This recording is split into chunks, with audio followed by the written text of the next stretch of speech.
Барлықтарыңызға қайырлы күн. Бүгін сіздермен қысқа арналған анамның жылдар бойы тексерілген күздік салатының рецептісімен және құпиясымен бөлісемін. Егерде бұл салатты тура видеодағыдай жасайтын болсаңыздар, ешқандай да атылмайды да, және ашымайды да. Қысқа жақсы сақталады. Видеоны қарамас бұрын каналға жазылуды ұмытпаңыздар. Ең алдымен барлық көкөністерімізді тазалап, сосын жуып аламыз.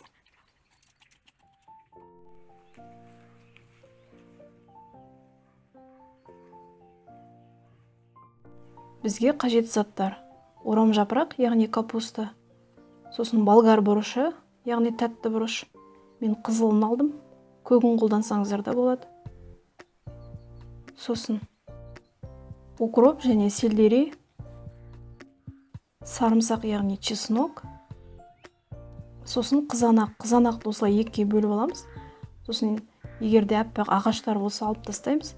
Міндетті түрде қатты қызанақ алуға тырысыңыздар. Сонда салаттарыңыз суы аз болып, дәмді болады. Және полугоркий перец, яғни жартылай ашты бұрыш, және сәбіз қажет болады. Барлық көкөністердің мөлшерін видеоның астында описанияда қалдырамын. Ең алдымен барлық көкөністерімізді видеодағыдай турап, үлкенірек ыдысымызға жинай береміз.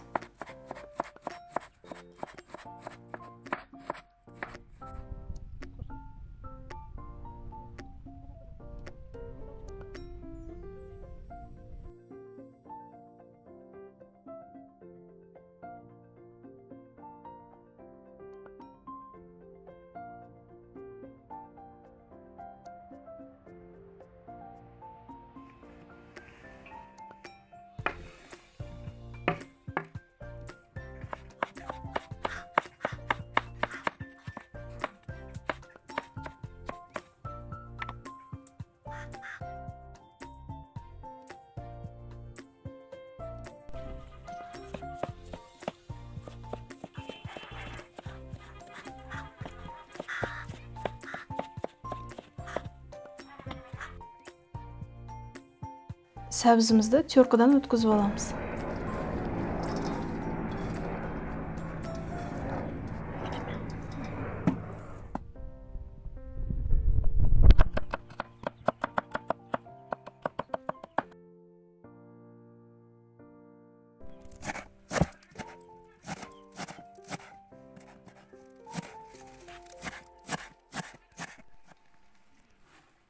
Барлығын осылай турап алдық. Енді банкамызды булаймыз.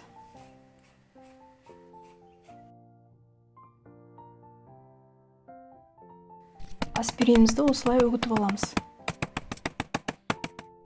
Енді барлық көкөністерімізді біріктіреміз. Ол үшін бізге үлкенірек ыдыс қажет болады. Ыдыс болмаса, видеодағыдай жерге таза дастарханымызды төсеп, көкөністерімізді біріктіріп араластырып алсаңыздар болады.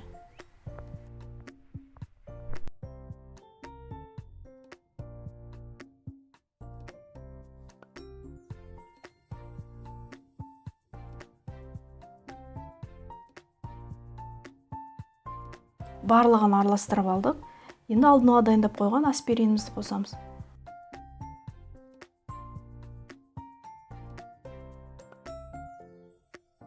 Сосын ас тұзын қосып, тез-тез араластырып, үлкенірек ыдысымызға қайтадан салып аламыз. Егерде бірден салып алмасаңыздар, көкөністеріміздің суы шығып, салу қиын болады.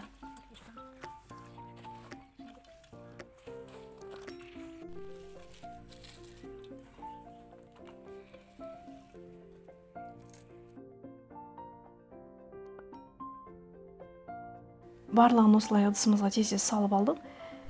Енді таза ыдысымызды отқа қойып, ішіне өсімдік майын қойып қыздырамыз.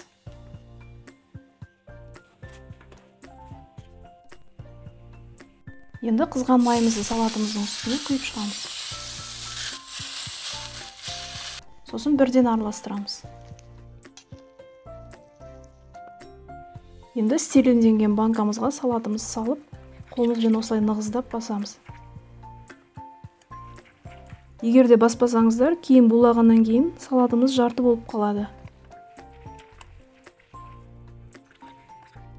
Барлығын банкаларымызға салып шықтық. Енді үстіне қалған суын осылай құйып шығамыз.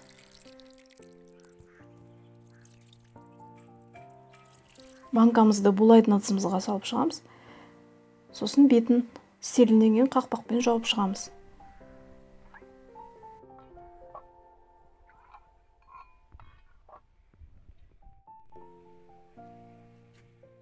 Ең соңында бетін жауып, 2 литр банка болса 45 минут, ал егер 1 литр банка болса жарты сағат булаймыз.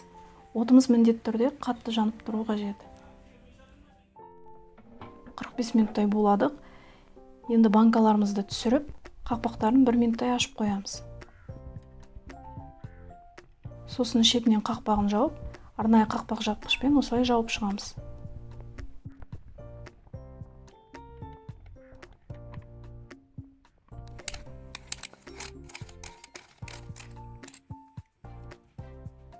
Жапқан банкаларымызды төмен қаратып, қараңғы салқындау жерге бетін жылы көрпешемен немесе осылай орамалмен қымтап орап, бір түнге қалдырамыз.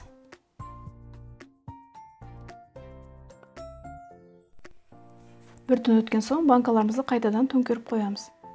Дайын салатымызды салқын суық жерде немесе тоңазытқышта сақтасаңыздар болады. Осымен өте дәмді күздік салатымыз дайын. Міндетті түрде жасап көріңіздер. Сұрақтарыңыз болса комментарийға жазыңыздар. Видео рецепт ұнаса лайк басып комментарий қалдырыңыздар. Сіздермен болған Әсел. Келесі видеода кездескенше.